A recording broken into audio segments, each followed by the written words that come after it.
Hello aspirants, welcome to ఏకేఎస్ఐఎస్ academy daily current affairs.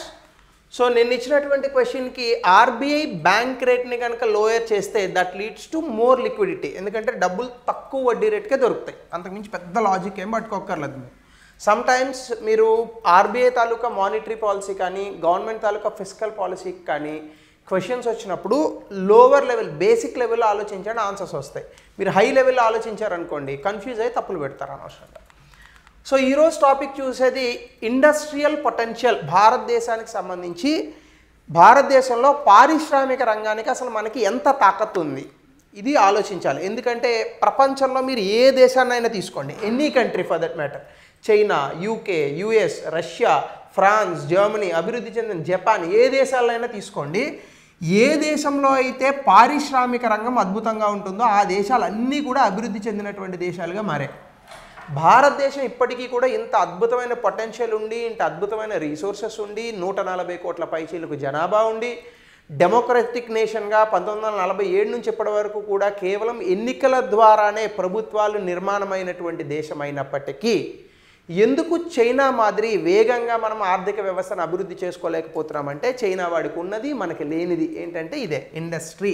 ముఖ్యంగా చెప్పాలంటే manufacturing sector, అంటే తయారీ రంగము. చైనా వాడు ఉన్నాడు అనుకోండి, ఒక చిన్న పెన్ దగ్గర నుంచి ఒక పెద్ద ఎయిర్ క్రాఫ్ట్ క్యారియర్ వరకు తక్కువ రేటుగా తయారు చేస్తాడు. ఉదాహరణకి చైనాలో షెంజన్ అని ఒక ప్రాంతం ఉంటుంది, అది ఒక సెజ్ అంటారు దాన్ని, అంటే స్పెషల్ ఎకనామిక్ జోన్, ప్రత్యేక ఆర్థిక మండలం అంటారు. ఈ షెంజన్ అనేటటువంటిది ఒక 50,000 హెక్టేర్లో ఉంటుంది, చాలా పెద్దది. ఆ షెంజన్ ప్రాంతంలో కనుక మీరు చూస్తే అక్కడ ఉన్నటువంటి కంపెనీలు చూస్తే మైండ్ బ్లాక్ అయిపోతుంది. అంటే అది ఎంత పెద్దది ఉంటుందంటే ఒక్కొక్క షాప్లో మీరు 2 నిమిషాలు టైం గడిపితే అక్కడ ఉన్న మొత్తం షాపులు తెరవడానికి మీకు 2 ఏళ్ళు పడుతుంది, అంత పెద్దది ఉంటుంది. సో మీరు షెంజన్ ఏరియాకి వెళ్ళి కొన్ని పార్ట్స్ కొనుక్కొని ఇండియాకి వచ్చి అవన్నీ బిగించుకొని ఒక మొబైల్ ఫోన్ తయారు చేసేయచ్చు, ఒక కార్ తయారు చేసేయచ్చు, అంత ఉంటాయి. ఈవెన్ ఇప్పుడు మన మొబైల్ ఫోన్స్ పైన కవర్స్ వేస్తున్నామే, అవి చైనాలో 2 రూపాయలకు తయారవుతుంది. ఇక్కడ ఎంతకు అమ్ముతారు? మనకి 69 రూపాయలకు అమ్ముతారు. చైనా దాన్ని ఎక్స్పోర్ట్ చేసేటప్పుడు 5 రూపాయలకు 6 రూపాయలకు ఎక్స్పోర్ట్ చేస్తుంది. ఇక్కడికి వచ్చి ఇంపోర్ట్ డ్యూటీలు వీళ్ళ లాభాలు అవన్నీ వేసుకునేటప్పటికి 69 రూపాయలు 100 రూపాయలకు అమ్ముతారు. షాపు వాడికి మిగిలేదు దాని మీద 20 రూపాయలు ఎంతో మిగులుతుంది. అంటే చైనా ఎంత అద్భుతమైన మ్యానుఫ్యాక్చరింగ్ సెక్టర్ని ఎట్లా చేయగలిగింది? ఎందుకంటే వాళ్ళు తీసుకొచ్చినటువంటి విధానాలు, ముఖ్యంగా ఇండస్ట్రీస్ పెట్టేటప్పుడు కానీ, ఇండస్ట్రీస్ ఎగ్జిట్ అయ్యేటప్పుడు కానీ, ఇండస్ట్రీస్లో పనిచేసేటటువంటి దానికి సంబంధించినటువంటి పనివేళలు కానీ, లేదా దానికి సంబంధించినటువంటి జీతభత్యాలు, వీటన్నిటికీ అద్భుతమైనటువంటి విధి విధానాలను రూపొందించుకుంది. భారతదేశం అది చేయలేకపోయింది. ఎందుకంటే 1950 తర్వాత, అంటే 1951 పంచవర్ష ప్రణాళిక నుంచి 1990 వరకు, అంటే 7వ పంచవర్ష ప్రణాళిక వరకు మనం ఇండస్ట్రీ అంతా తిరోగమనం పట్టించాం. ఎందుకంటే ఎక్కువగా మనము ప్రభుత్వ రంగ సంస్థలను తీసుకొచ్చాం, ప్రైవేట్ రంగ సంస్థల్ని ఆపేశాం. పోనీ ప్రభుత్వ రంగ సంస్థలను చక్కగా చేసామంటే అది కూడా లేదు. సో అయితే ఇప్పుడు భారతదేశానికి ఇండస్ట్రియల్ పొటెన్షియల్ ఎంత ఉంది అనే దానిపైన చూద్దాం. ముఖ్యంగా ఇది న్యూస్లో ఎందుకు వచ్చిందంటే 2025లో గతంతో పోల్చుకుంటే పారిశ్రామిక వృద్ధి 4% తగ్గింది.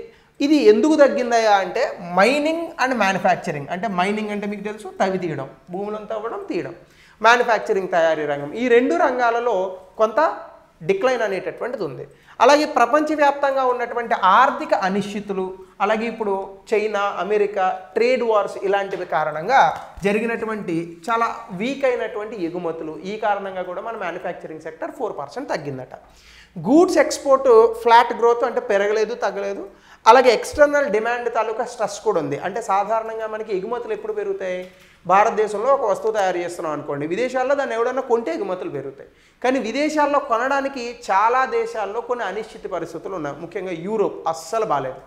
ఉక్రెయిన్ రష్యా యుద్ధం తర్వాత యూరోప్లో అన్ని దేశాలపైన దీని తాలూకా ప్రభావం ఉంది. West Asia or Middle East అని అంటారు, ఆ ప్రాంతం కూడా బాలా. సిరియా వీళ్ళంతా ఎప్పుడు దెబ్బలాడుకుంటూనే ఉన్నారు. ఇరాన్, ఇరాక్, ఈ మన పైన ఉన్న ఆఫ్ఘనిస్తాను, మొన్న జరుగుతున్న హమాస్ పైన దాడి, ఇజ్రాయిల్, వీళ్ళంతా దెబ్బలాడుకుంటూనే ఉన్నారు. ఇప్పుడు ఇండియా పాకిస్తాన్ మొదలైంది. సో ఇలాంటి కొన్ని కారణాల వల్ల మనకి ఏమవుతుందంటే ఎక్స్పోర్ట్స్ కూడా తగ్గుముఖం పట్టాయి. అలాగే ఎంఎస్ఎంఈ సెక్టర్, అంటే medium small and micro enterprises, చిన్న సూక్ష్మ మధ్య తరహా పరిశ్రమలు భారతదేశంలో మొత్తం జరిగేటటువంటి ఎగుమతుల్లో 50% వాటాను కలిగి ఉన్నాయి. అవి ఆల్మోస్ట్ 2021 నుంచి 4 ఇంతలు పెరిగాయి. ఎందుకంటే మనం మేక్ ఇన్ ఇండియా అనేటటువంటి స్కీమ్ని తీసుకొచ్చాం. దాదాపుగా 25 కోట్ల మందికి ఇందులో ఉద్యోగ అవకాశాలు కల్పించబడ్డాయి. అయితే ఇప్పుడు తగ్గుతున్నటువంటి ఎగుమతుల మేరకు ఈ ఎంఎస్ఎంఈస్ కూడా కొంత ఇబ్బంది పడేటటువంటి అవకాశం ఉందట. అలాగే ఇండియా యుఎస్ ట్రేడ్ టాక్స్, ఎందుకంటే ఇప్పుడు యుఎస్ WTO నుంచి బయటకు వస్తుంది, ప్రొటెక్షనిస్ట్ పాలసీలను తీసుకొచ్చింది.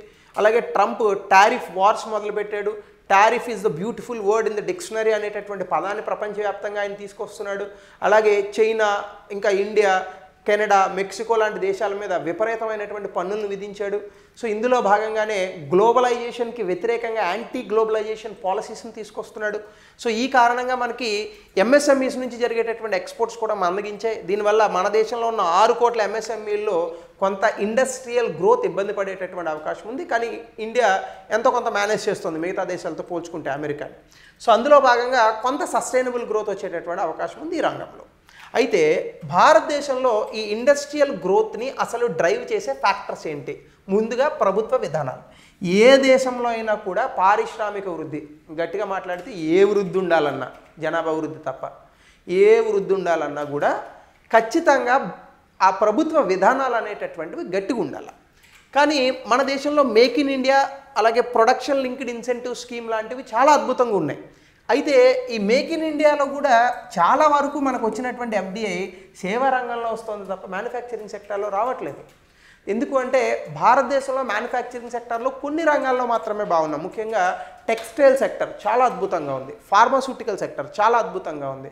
కానీ కన్జ్యూమర్ గూడ్స్ అంటే వినియోగదారులు వాడేటటువంటి వస్తువుల్లో మనం చాలా ఇబ్బందిగా ఉన్నాం. మీరు కావాలంటే చూడండి, మీరు ఇంటికి వెళ్ళండి, ఇంటికి వెళ్ళిన తర్వాత మీరు ఇంట్లో వాడేటటువంటి వస్తువులను చూడండి, fan, AC, TV, fridge, washing machine, ఇవన్నీ కూడా వెనక్కి తిప్పి చూడండి, మేడ్ ఇన్ చైనానో, మేడ్ ఇన్ జపానో, మేడ్ ఇన్ USA ఉంటాయి. అక్కడక్కడ ఎక్కడో ఇండియా కొనేవి ఉంటాయి, ఏ వాల్టాస్ ఏసీయో, ఒనీడా కంపెనీయో, ఇట్లాంటి ఇండియా ఉంటాయి తప్ప వాషింగ్ మెషిన్లు అయితే అసలు ఒనీడా తప్ప ఇంకా ఎవరు కొంటారండి? ఒనీడా ఈ రోజు రేపు కొనేదంతా శాంసంగ్లు కొంటారు, లేదా బాష్ కొంటారు, ఇంకోటి కొంటారు. సో ఇవన్నీ కూడా ఎక్కువగా ఫారిన్ నేషన్స్కి సంబంధించినటువంటి వస్తువులు. కాబట్టి yes, make in India schemes కొంత ఉపయోగపడ్డాయి, అలాగే ప్రొడక్షన్ లింక్డ్ ఇంటెన్సివ్ స్కీమ్స్ ఉపయోగపడ్డాయి. దీనివల్ల కొంత ఇండస్ట్రియల్ కెపాసిటీ అనేది బూస్ట్ అయింది. అలాగే ప్రొడక్షన్ లింక్డ్ ఇంటెన్సివ్ స్కీమ్ వల్ల మనకి FDI గ్రోత్ కూడా గత 10 సంవత్సరాల్లో పోలిస్తే 69% పెరిగింది. దాదాపుగా ఇది 14 లక్షల కోట్లకు సమానం. అలాగే నేషనల్ మ్యానుఫ్యాక్చరింగ్ మిషన్ అని ఒకటి తీసుకొచ్చారు. 2025వ సంవత్సరానికి మ్యానుఫ్యాక్చరింగ్ యొక్క వాటా GDPలో 25% ఉండాలని చెప్పేసి. మీరు ఎకనామిక్ సర్వే చదివే ఉంటారు. దాదాపుగా సేవా రంగమే మనకి, అంటే సర్వీస్ సెక్టర్ GDPలో 55% కాంట్రిబ్యూషన్ ఉంది, విచ్ ఈస్ వెరీ హై. ఇది సేవా రంగం అద్భుతంగా ఉందని కాదు, మ్యానుఫ్యాక్చరింగ్ సెక్టర్ తక్కువ ఉందని కూడా దీని అర్థం. సో కాబట్టి సేవా రంగం ఉండాలా, బట్ అట్లానే మ్యానుఫ్యాక్చరింగ్ సెక్టర్ ఉండకూడదని కాదు. ఎందుకంటే మనకి ఎప్పుడైనా రిలయబుల్ జాబ్స్ మ్యానుఫ్యాక్చరింగ్ సెక్టర్లోనే ఉంటాయి, సేవా రంగంలో ఉండవు. సాఫ్ట్వేర్ ఉద్యోగాలు బాగుంటాయి, నేను బాగోదని అనట్లేదు, నేను వాటిని క్రిటిసైజ్ కూడా చేయట్లేదు. కానీ ఒక చిన్న ఆర్థిక వ్యవస్థలో అతలాకుతలం అయిందనుకోండి, టప్పని పోతాయి సర్వీస్ సెక్టర్ జాబ్స్. 2011-2008 మధ్య అమెరికాలో వచ్చినటువంటి సంక్షోభ పరిస్థితుల్లో ఎంతమంది సాఫ్ట్వేర్ ఉద్యోగాలు పోలేదు. కానీ మ్యానుఫ్యాక్చరింగ్ సెక్టర్ అట్లా ఉండదు, ఎందుకంటే ఒక ప్లాంట్ పెట్టినామంటే అది క్లోజ్ చేయడం చాలా కష్టం. సో అలాగే మనకి డొమెస్టిక్ అండ్ ఫారెన్ ఇన్వెస్ట్మెంట్స్ విపరీతంగా పెరుగుతున్నాయి. భారతదేశంలో పెట్టుబడులు దాదాపుగా 37 లక్షల కోట్లకి పెరిగాయి. అలాగే విదేశీ ప్రత్యక్ష పెట్టుబడులు ముఖ్యంగా ఆటోమొబైల్స్లో, ఎందుకంటే కియా లాంటి కంపెనీలు వాళ్ళ దేశాల్లో ఉత్పత్తి చేసుకునే కన్నా మన దేశంలో ఉత్పత్తి చేస్తే బాగుంటుందని వస్తున్నారు. అలాగే ఎలక్ట్రానిక్స్, ఫార్మాస్యూటికల్లో మనం ఎరగదీసేస్తున్నాం. అక్కడ అసలు సమస్యలేదు మనకు ఎంతో కొంత తయారీ రంగంలో మనల్ని ఆదుకుంటున్న రంగాలంటే రెండు, ఒకటి ఫార్మాస్యూటికల్, 2 టెక్స్టైల్ సెక్టర్. అలాగే FDI మ్యానుఫ్యాక్చరింగ్లో 14 లక్షల కోట్లు వచ్చిందని ప్రభుత్వం చెప్తోంది. కానీ ఇది ఇంకా సరిపోదు. చైనా లాంటి దేశాలు 14 లక్షల కోట్లు కాదు, 100 లక్షల కోట్లు దాటేశారు వాళ్ళు. సో కాబట్టి చైనా లాంటి దేశాలతో పోటీ పడి మనం కూడా ఒక $15 ట్రిలియన్, $20 ట్రిలియన్ ఆర్థిక వ్యవస్థగా ఎదగాలంటే మ్యానుఫ్యాక్చరింగ్ సెక్టర్ చాలా ఇంపార్టెంట్. అలాగే టెక్నాలజికల్ అడ్వాన్స్మెంట్స్లో ఇండస్ట్రీ 1.0, 2.0, 3.0 మీరు చదువుకునే ఉంటారు. ఇండస్ట్రీ 1.0 అంటే 1740లో UKలో వచ్చినటువంటి పారిశ్రామిక విప్లవం. తర్వాత 3.0 అంటే మొన్న వచ్చినటువంటి కంప్యూటర్లు ఈ కాలం. ఇప్పుడు 4.0లో ఏముంది? కృత్రిమ మేధస్సు, ఆటోమేషన్, డిజిటల్ టెక్నాలజీ, ఇవన్నీ కూడా భారతదేశంలో బాగున్నాయి. HSBC వాళ్ళు ఇచ్చినటువంటి ఒక నివేదిక ప్రకారం పర్చేసింగ్ మేనేజర్స్ ఇండెక్స్ గతంలో 54% ఉంది, ఇప్పుడు 59%కి పెరిగిందని చెప్తున్నారు. ఇది 16 సంవత్సరాలు అత్యధికం అని కూడా చెప్తున్నారు. అలాగే ఎలక్ట్రానిక్స్ ప్రొడక్షన్ అంటే ఎలక్ట్రానిక్స్ వస్తువుల్లో కాంపౌండెడ్ యాన్యువల్ గ్రోత్ రేట్ 2015 నుంచి 2024 మధ్య 10 సంవత్సరాల్లో 17.5%, అంటే ఇయర్ ఆన్ ఇయర్ గ్రోత్ చూసుకుంటే 17.5% ఉంది. అద్భుతంగా ఉంది, కానీ ఇంకా సరిపోదు. ఇంకా పెరగడానికి కెపాసిటీకి స్కోప్ ఉంది భారతదేశంలో. అలాగే కన్జ్యూమర్ డిమాండ్ భారతదేశంలో కూడా చాలా అద్భుతమైన డిమాండ్ ఉంది. చైనాలో లేనిది భారతదేశంలో ఉన్నది కూడా ఇదే. ఇంటర్నల్ డిమాండ్ ఎక్కువ ఇండియాకి, ఎక్కువగా మనము ప్రొడక్షన్ వాడుతూ ఉంటాం. ఇందులో భాగంగా India middle class second largest consumer globally, of course China తర్వాతే అనుకోండి, 2030 కల్లా అవుతుంది. కన్జ్యూమర్ డ్యూరబుల్స్ కూడా గతంలో 3.6% ఉంటే అది డిమాండ్ ఇప్పుడు 8% పెరిగాయి. అలాగే మర్చెండైజ్ ఎక్స్పోర్ట్స్ సంవత్సరం 6% పెరుగుతున్నాయి. దీనివల్ల నాన్ పెట్రోలియం గూడ్స్ కూడా భారతదేశంలో తయారీ అవుతున్నాయి, కానీ ఇంకా ఎక్కువగా తయారవ్వాలి. మీరు స్టార్టప్స్ చూడండి, ఎక్కువగా మనకి food delivery, fintech companies, edutech companies లాంటివి వస్తున్నాయి తప్ప మ్యానుఫ్యాక్చరింగ్లో తక్కువ వస్తున్నాయి. సో ఇలాంటి వాటిల్లో మనకి మ్యానుఫ్యాక్చరింగ్ అనేటటువంటిది పెరగాలి. అలాగే ఇన్ఫ్రాస్ట్రక్చర్ డెవలప్మెంట్లో సో ఎప్పుడైతే మనకి గ్రోత్ అనేటటువంటిది ఉంటుందో జీడిపి, ఖచ్చితంగా ప్రభుత్వం కూడా డబ్బులు ఖర్చు పెడుతుంది. Smart cities, roads, housing schemes అని. అలాగే దాంతోపాటుగా మనం వాడేటటువంటి కార్లు ఇట్లాంటివన్నీ పెరుగుతాయి. సో క్రూడ్ ఆయిల్ ప్రొడక్షన్ కూడా ఆల్మోస్ట్ 3.3% పెరిగింది. సిమెంట్ డిమాండ్లు కూడా హైవేలు, రైల్వేలు, రియల్ ఎస్టేట్ ప్రాజెక్టులో భాగంగా విపరీతంగా పెరుగుతున్నాయి. అలాగే దీంతోపాటుగా ఇండియాకి జాగ్రఫీ కూడా చాలా బాగుంటుంది. మీరు చూడండి, మొత్తంగా సీ లైన్ ఉంటుంది. గతంలో 7,500 కిలోమీటర్లు అనేవాళ్ళు ఇప్పుడు పెరిగినటువంటి గణాంకాల మేరకు 11,000 కిలోమీటర్లు మనకి కోస్టల్ లైన్ ఉందని చెప్తున్నారు. చాలా అద్భుతమైన ఎక్స్పోర్ట్ చేయొచ్చు, ఎందుకంటే దాదాపుగా 14 మేజర్ ఎక్స్పోర్ట్ చేసేటటువంటి పోర్టులు ఉన్నాయి మన దగ్గర. సో కాబట్టి ఇండియాస్ జాగ్రఫీ కూడా ఈ ఎక్స్పోర్ట్ గ్రోత్ని సపోర్ట్ చేస్తుంది, ముఖ్యంగా ఆటోమొబైల్స్ అండ్ ఎలక్ట్రానిక్స్లో. అలాగే దీనికి సంబంధించి పిఎం గతిశక్తి, నేషనల్ లాజిస్టిక్ పాలసీ అని తీసుకొచ్చారు. దీనివల్ల రవాణా రంగాన్ని మెరుగుపరిచి సప్లై చైన్ని బెటర్గా చేయడానికి గవర్నమెంట్ చాలా డబ్బులు ఖర్చు పెట్టింది. అలాగే మొబైల్ ఫోన్ ఎక్స్పోర్ట్స్ దాదాపుగా $5 బిలియన్ పెరిగాయి. అయితే ఇందులో ఒక్కటి కూడా ఇండియా మొబైల్ లేదనుకోండి. ఫారెన్ నుంచి వచ్చినటువంటి కంపెనీలను ఇక్కడ మనము విపరీతంగా మ్యానుఫ్యాక్చర్ చేస్తున్నాం. ఇండియన్ కంపెనీస్ కూడా రావాలా. ఇండియన్ కంపెనీస్ అంటే ఏమున్నాయి, గతంలో మైక్రోమాక్స్ ఒకటి ఉండేది, సెల్కాన్ ఒకటి ఉండేది. నాకు తెలిసి మీలో ఎవరు వాడరు, నేను వాడను. సో ఆబ్వియస్గా అట్లా కాకుండా ఇండియాలో ఒక ఫోన్ తయారు చేయలేమా, తలుచుకుంటే చేయొచ్చు. సో ఇట్లా మన సొంతంగా ఉండాలి. 92% సర్జ్ ఉంది, నేను కాదని అన్నట్లా. కానీ వీటి లాభాలు ఎవడికి పోతాయి, ఆ కంపెనీలకు పోతాయి కదా. ఇప్పుడు శాంసంగ్ వాడు ఇక్కడ మొబైల్ తయారు చేశాడు, దానికి వచ్చే లాభం ఎవడికి పోతుంది, శాంసంగ్ వాడికి పోతుంది, మనకు రాదు కదా. మన దేశంలోనే రావాలి. సో అలాగే దీంతో పాటుగా సస్టైనబిలిటీ అంటే సుస్థిరత, క్లీన్ టెక్నాలజీ, ముఖ్యంగా గ్లోబల్ ఎమిషన్స్కి సంబంధించి గ్రీన్ టెక్, క్లీన్ మ్యానుఫ్యాక్చరింగ్ మీద కూడా మనం ఎంఫసిస్ పెడుతున్నాం. ముఖ్యంగా నేషనల్ గ్రీన్ హైడ్రోజన్ మిషన్లో భాగంగా దానికి సర్టిఫికేషన్ కూడా ఇచ్చారు నిన్న. ప్రతి గ్రీన్ హైడ్రోజన్ ప్రొడక్ట్స్కి సర్టిఫికేషన్ ఉండాలి, స్టాండర్డ్స్ మెయింటైన్ చేయాలని చెప్పేసి. అలాగే యూనియన్ బడ్జెట్ 2025-26లో దీనికి సంబంధించి సోలార్ న్యూక్లియర్ ఎనర్జీకి 20,000 కోట్లు ప్రకటించారు. ఎలక్ట్రానిక్ వెహికల్స్ విపరీతంగా పెరుగుతున్నాయి భారతదేశంలో. అలాగే పిఎం ఈ డ్రైవ్ అని చెప్పేసి ఇలాంటి కొన్ని స్కీమ్స్ని కూడా తీసుకొచ్చారు. సో అలాగే ఇందులోనే భాగంగా మనకి ఎలక్ట్రానిక్ వెహికల్స్ కొంటే వాటికి విపరీతమైనటువంటి సబ్సిడీ ఇస్తుంది గవర్నమెంట్. సో ఇవన్నీ పార్ట్ ఆఫ్ మ్యానుఫ్యాక్చరింగ్ని పెంచడానికి చేసే ప్రయత్నాలు, కానీ సరిపోవట్లేదు, ఇంకా వేగంగా పెరగాలి. చైనా మనకన్నా చాలా వేగంగా చేస్తుంది. ప్రపంచ దేశాలలో చైనా అగ్రగామి ఇప్పుడు మ్యానుఫ్యాక్చరింగ్లో. అమెరికా కూడా కాదు, అమెరికా కన్నా ఎక్కువ ఉంది చైనా తాలూకా మ్యానుఫ్యాక్చరింగ్. అదే కదా ట్రంప్ బాధ. కానీ భారతదేశం చాలా తక్కువ ఉంది. సో అదే మనకు ఉన్నటువంటి పెద్ద సమస్య. అయితే మనకు రోడ్ బ్లాక్స్ ఏమున్నాయంటే, ఫస్ట్ ఆఫ్ ఆల్ ప్రపంచవ్యాప్తంగా వస్తున్నటువంటి ఆర్థిక అనిశ్చితులు, ముఖ్యంగా ధరలు పెరుగుతున్నాయి, సప్లై చైన్లో డిస్రప్షన్లు వస్తున్నాయి యుద్ధాల కారణంగా, మరొక కారణంగా. అలాగే ప్రపంచవ్యాప్తంగా దేశాలకి మధ్య గొడవలు, ఇవంతా చాలా గందరగోళంగా ఉంది. అలాగే ఇటీవల కాలంలో ఇంటర్నేషనల్ మానిటరీ ఫండ్ వాళ్ళు కూడా ఇండియా గతంలో 7%, 6.5% జీడిపి వస్తుందని చెప్పారు. ఇప్పుడు 6.2%కి తగ్గించారు. ఈవెన్ మన ఆర్బీఐ కూడా అంగీకరిస్తుంది. ఆర్బీఐ 6.5 దగ్గర ఉందనుకోండి. ఇండియా ఎక్స్పోర్ట్ లాసెస్ కూడా ఉన్నాయని చెప్తున్నారు. India risk export losses of $14 billion.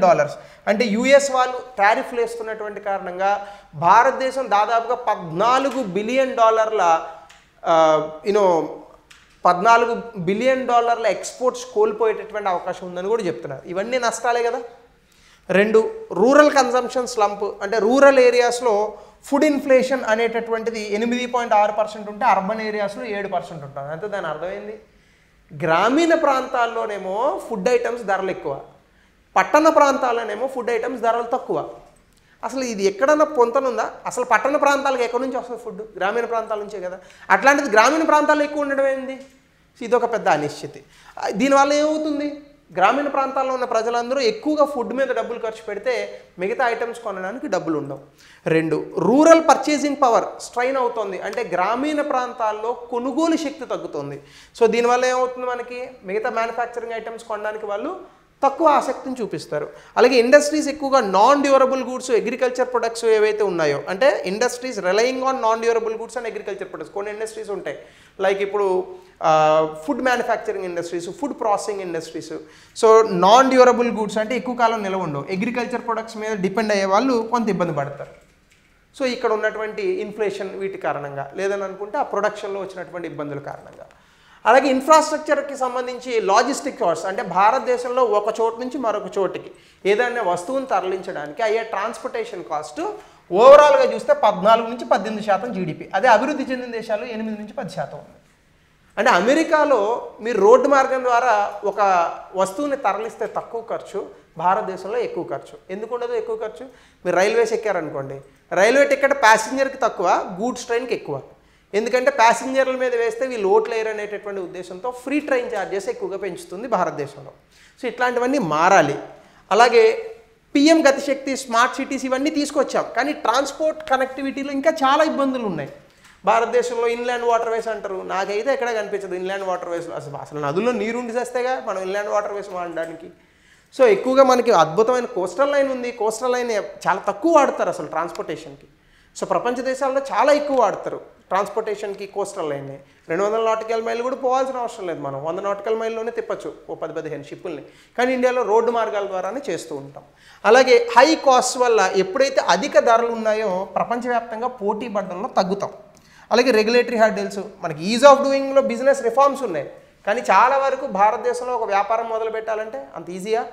So ఎన్ని లంచాలు ఇవ్వాలా, ఎంత ఇది ఫామ్ 16 లేదంటాడు, 21 లేదంటాడు, కరెంటు వేయనంటాడు, ఎన్ని గొడవలు ఉంటాయి.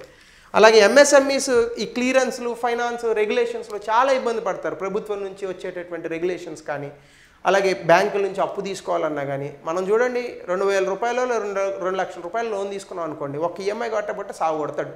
2,000 కోట్లు తీసుకొని యూకే పారిపోయినా ఏమన్నాడు, అట్లానే ఉంటుంది. మనకి ఎగ్జాంపుల్స్ ఉన్నాయి కదా, play boy of India, Vijay Mallya లాంటి వాళ్ళు. అలాగే ఎకనామిక్ సర్వే 2024-25 ఏం చెప్తుందంటే బిజినెస్ గ్రోత్ని పెంచడానికి రెగ్యులేషన్స్ చాలా తగ్గించాలి అని చెప్తోంది. అందుకే మీకు అమెరికాలో వ్యాపారం చేయడం ఎంత సులభం అంటే ఇండియాలో వ్యాపారం చేయడం అంత కష్టం. అమెరికాలో ఏ వ్యాపారం అయినా చాలా ఈజీగా మొదలు పెట్టచ్చు. సో అందుకే మీకు చాలామందికి తెలియదు అని అనుకుంటే L1 వీసా అని ఒకటి ఉంటుంది అమెరికాలో, చాలామందికి తెలియదు ఈ L1 వీసా. మీరు పెట్టుబడులు పెట్టాలని అనుకుంటే అమెరికాలో ఈ L1 వీసాతో వెళ్ళొచ్చు, మీతో పాటు మీ స్పౌజ్ రావచ్చు, అన్మ్యారీడ్ చిల్డ్రన్ 21 సంవత్సరాల లోపు వయసు ఉన్న వాళ్ళు వెళ్ళొచ్చు, దీన్ని గ్రీన్ కార్డ్గా కూడా మార్చుకోవచ్చు. అందరూ H1B వీసా చాలా కష్టం అంటారు, L1 వీసా చాలా ఈజీ. బిజినెస్ వీసాస్ ఈ రూపంలో పోవచ్చు, ఎందుకంటే వ్యాపారానికి అంత ఎక్కువగా ఇంపార్టెన్స్ ఇస్తుంది అమెరికా లాంటి దేశాలు, అందుకే వాళ్ళు అలా ఉన్నారు. స్కిల్డ్ లేబర్ కూడా మన దేశంలో ఉద్యోగాలు లేవు కాదు, ఉద్యోగాలు ఉన్నాయి, ఉద్యోగాలకి సరిపడినంత నైపుణ్యత ఉన్న వ్యక్తులు లేరు. ఉదాహరణకి 5 లక్షల ఇంజనీర్లు బయటకు వస్తారు, ఇందులో ఇంజనీరింగ్ జాబులు వచ్చేది 45,000 మందికే. మరి మిగతా 4,50,000 ఏమవ్వాలా? వాళ్ళకి ఇంజనీరింగ్ సర్టిఫికెట్స్ ఉంటాయి. అంటే we have a certified engineers than skilled engineers, అది మనకున్న బిగ్గెస్ట్ ట్రబుల్. సో కాబట్టి 2.9 కోట్ల స్కిల్డ్ వర్కర్స్ లేరట ఎన్ఎస్డిసి వాళ్ళు ఇచ్చినటువంటి రిపోర్ట్ ప్రకారం. అంటే 2.9 కోట్ల ఉద్యోగాలు మనం ఇబ్బంది పడుతున్నాం, దాదాపుగా 3 కోట్లు. అలాగే ప్రధానమంత్రి కౌశల్ వికాస్ యోజనలో 1,40,00,000 మందికి స్కిల్ ట్రైనింగ్ ఇచ్చాం, కానీ వాళ్ళకి ఉద్యోగాలు ఏమీ సరిగ్గా రావట్లేదు. ఉద్యోగాలు వచ్చింది 40,000 మందికే. అలాగే స్కిల్ గ్యాప్ వల్ల ఇన్ఎఫిషియన్సీస్ ఉంటాయి, ట్రైనింగ్ కాస్టులు పెరుగుతాయి, గ్లోబల్ అడాప్షన్ తగ్గుతుంది. మీరు చూడండి అమెరికా వాడి చాట్ జీపీటీ చేసిన దాదాపు 4 నెలలకి డీప్సీకి వచ్చింది. మరి ఇండియాలో మనం ఎందుకు కనిపెట్టలేకపోతున్నాం? మన సర్వీస్ సెక్టర్లో తోపే కదా, అదే సమస్య.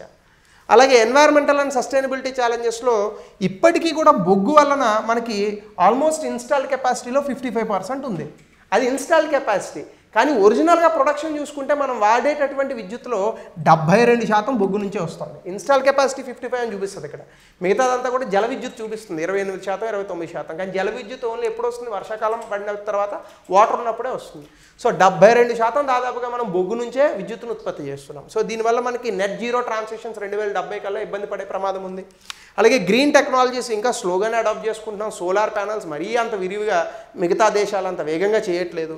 అలాగే క్లీన్ ఎనర్జీకి సంబంధించి ఆ ప్రొడక్షన్ లింక్డ్ ఇన్సెంటివ్ స్కీమ్స్ ఇచ్చాం, కానీ దాన్ని చాలా వరకు అండర్ యూటిలైజ్ చేస్తున్నారు. సోలార్ ప్యానల్స్ అసలు భారతదేశంలో తయారవ్వవు, తెచ్చుకుంటే చైనా నుంచి లేదా అమెరికా నుంచి తెచ్చుకుంటారు. అలాగే గ్లోబల్ కాంపిటీషన్లో చైనా, వియత్నాం లాంటి దేశాల నుంచి చాలా విపరీతమైన కాంపిటీషన్ ఉంది. ఎందుకంటే వాళ్ళు చాలా తక్కువ ధరకే వస్తువులను ఉత్పత్తి చేస్తారు. అలాగే ప్రపంచంలో గ్లోబల్ మ్యానుఫ్యాక్చరింగ్ అంటే ప్రపంచం అంతా తయారీ రంగం చేస్తూ ఉంటే అందులో ఇండియా వాటా ఎంతో తెలుసా? 2.8. అమెరికా, చైనా కలిసి 40-45% వాటాను తీసేసుకుంటాయి. అరే చైనా చేయగలుగుతుంది, మనం ఎందుకు చేయలేం? మనం మ్యానుఫ్యాక్చరింగ్ చాలా ఈజీగా చేయగలమండి. దానికి తగ్గ పాలసీ విధానాలను తీసుకురాలేకపోతుంది ప్రభుత్వం. అలాగే రా మెటీరియల్ ఎక్స్పోర్ట్స్లో ఐరన్ ఓర్ డామినేట్ అవుతుంది. అదేదో స్టీల్గా మార్చి మనమే చేస్తే ఇంకా చాలామంది దేశాలు కొనుక్కుంటాయి. సో ఇంపోర్ట్స్ కంటిన్యూ అయిపోతున్నాయి ఎక్కువగా, హై వాల్యూ ఇంపోర్ట్స్. అలాగే డొమెస్టిక్ ఇండస్ట్రీలో స్టీల్ సెక్టర్ చాలా నెమ్మదిగా గ్రో అవుతుంది. మనం అసలు స్టీల్ సెక్టర్ చాలా ఫాస్ట్గా గ్రో అవ్వాలి. ఎందుకంటే స్టీల్, ఐరన్, సిమెంట్ ఇవే కదా కోర్ ఇండస్ట్రీస్ మనకి. అలాగే ఎలక్ట్రానిక్ ఎక్స్పోర్ట్స్ కూడా చైనాతో పోలిస్తే చాలా తక్కువ. డొమెస్టిక్ మ్యానుఫ్యాక్చరింగ్లో ఇన్పుట్ కాస్ట్లు చాలా ఎక్కువ ఉంటున్నాయి, ఇన్ఎఫిషియన్సీస్ ఎక్కువ ఉంటున్నాయి, రా మెటీరియల్స్ కాస్ట్లు ఎక్కువ ఉంటాయి. సో ఇవన్నీ మనకు ఉన్నటువంటి నెగిటివ్స్. వీటిని సరి చేస్తే ఖచ్చితంగా మనకు కూడా మ్యానుఫ్యాక్చరింగ్ పెరుగుతుంది. అలాగే ముఖ్యంగా స్టార్టప్స్ వస్తున్నాయి, అంకుర పరిశ్రమలు ఎక్కువగా ఎందులో వస్తున్నాయి? సర్వీసెస్లో వస్తున్నాయి. ముఖ్యంగా food delivery apps, Zepto, Zomato, Swiggy, Blinkit, ఇవన్నీ ఏంటివి? Delivery apps. Have you seen one app which is concentrating on manufacturing sector? లేదు. ఎందుకు? అదే అక్కడే ఉంది సమస్య. సో ఫుడ్ డెలివరీ యాప్స్ ఉండొద్దన్న ఉద్దేశం కాదు, అవి ఉండాలి, మ్యానుఫ్యాక్చరింగ్ కూడా ఉండాలి. మన దేశంలో ఆటోలు ఇట్లాంటివి కొన్ని కంపెనీలు, ఫారెన్ కంపెనీస్ కూడా ఉన్నాయి. మనం తయారు చేసుకోలేమా? కార్లు ఇప్పుడంటే కొన్ని టాటా వాళ్ళు, మహేంద్ర వాళ్ళు వచ్చారు, ఇంకా బెటర్గా మనం తయారు చేయలేమా? విమానాలు ఎంతమంది ఇంజనీర్స్ లేరు? బోయింగ్ విమానం, ఒక 757 బోయింగ్ విమానం కావాలంటే అమెరికా వైపు చూస్తాం. మనం కూడా తయారు చేసుకోవాలి ఆ టెక్నాలజీస్. సో అలాగే semi conductors, robotics, AI, 3D manufacturing ఇవన్నీ రావాలా. సో ఇవి వస్తేనే ఖచ్చితంగా మన దేశంలో ఇండస్ట్రియల్ సెక్టర్ పెరుగుతుంది. ఇది రాకుండా ఉండడానికి మనకి తీసుకోవాల్సిన మెజర్స్ ఏంటంటే డిజిటలైజేషన్ పెంచాలి. ముఖ్యంగా ఇండస్ట్రీ 4.0, ముఖ్యంగా ఆర్టిఫిషియల్ ఇంటెలిజెన్స్ని బాగా అడాప్ట్ చేసుకోవాలి. అలాగే రవాణా రంగాన్ని చాలా పటిష్టపరచాలి, మౌలిక సదుపాయాలను పెంచుకోవాలి, స్కిల్ డెవలప్మెంట్ ఉండాలి. వస్తున్నటువంటి ఎమర్జింగ్ టెక్నాలజీస్ AI లాంటి వాటికి స్కిల్ డెవలప్మెంట్ ఉండాలా, అంటే దానికి ఒక సర్టిఫికేషన్స్ ఏదో ఒకటి ఉండాలా. అలాగే కొత్తగా R&D ఫెసిలిటీస్, స్టార్టప్స్, కొత్త ఆవిష్కరణలు రావాలి. అలాగే ఇండియాలోనే మనం ప్రభుత్వం ఇచ్చేటటువంటి విధానాల ద్వారానే డొమెస్టిక్ డిమాండ్ పెరగాల. అలాగే గ్రీన్ మ్యానుఫ్యాక్చరింగ్, పర్యావరణానికి ఇబ్బంది కలిగించినటువంటి వస్తువుల తాలూకా తయారీ పెరగాల. అలాగే is of doing business regulatory reforms, అంటే భారతదేశంలో వ్యాపారం చేయడం ఇంత సులభమా అనేటట్టు ఉండాలా, యూట్యూబ్లో తమ్నెయిల్ పెట్టినట్టు. అలాగే finance for MSMEs, biggest problem ఇది. చిన్న సూక్ష్మ మధ్య తరహా పరిశ్రమలకి అసలు అప్పు తీసుకుందామంటే ఎవడు. ఎందుకంటే ఏ వ్యాపారం పెట్టినా పెట్టుబడేనండి కష్టం. బాగా ఇబ్బంది ఏమనుకుంటారంటే ఐడియా కాదు, ఐడియాలు బోల్డ్ వస్తాయి. కష్టం పెట్టుబడి, ఆ పెట్టుబడి దొరకదు. అలాగే ట్రేడ్ అగ్రిమెంట్స్ ఉన్నాయి మనకి, మార్కెట్ యాక్సెస్ని ఎక్స్పాండ్ చేసుకోవడానికి, ఎక్స్పోర్ట్స్ వీటిని అవి ఉపయోగించుకోవాలి. అలాగే రూరల్ ఇండస్ట్రియలైజేషన్, పట్టణ ప్రాంతాల్లో కాదు గ్రామీణ ప్రాంతాల్లో పెట్టాలి ఇండస్ట్రీస్. ఇవన్నీ చేస్తే భారతదేశానికి చాలా అద్భుతమైనటువంటి అవకాశాలు ఉన్నాయి. ఈ అవకాశం మిస్ అయితే మిగతా దేశాలు మనకన్నా ముందుకు పోతాయి. సో దీనికి సంబంధించి గతంలో ఇచ్చినటువంటి ప్రశ్న ఆన్సర్ని పెట్టండి కమెంట్ సెక్షన్లో. సంస్కరణ తర్వాత కాలంలో స్థూల దేశీయోత్పత్తి మొత్తం వృద్ధిలో పారిశ్రామిక రేటు వెనకబడి ఉంది, కారణాలను తెలియజేయండి. పారిశ్రామిక విధానంలో ఇటీవల మార్పులు వృద్ధి రేటుని ఎంతవరకు పెంచగలవు? 200 పదాల్లో రాయండి. అలాగే మీ అభిప్రాయం చెప్పండి, ఏ ఇండస్ట్రీస్లో భారతదేశం ముందుకెళ్ళగలదు? కమెంట్ సెక్షన్లో తెలపండి. So thank you, have a nice day.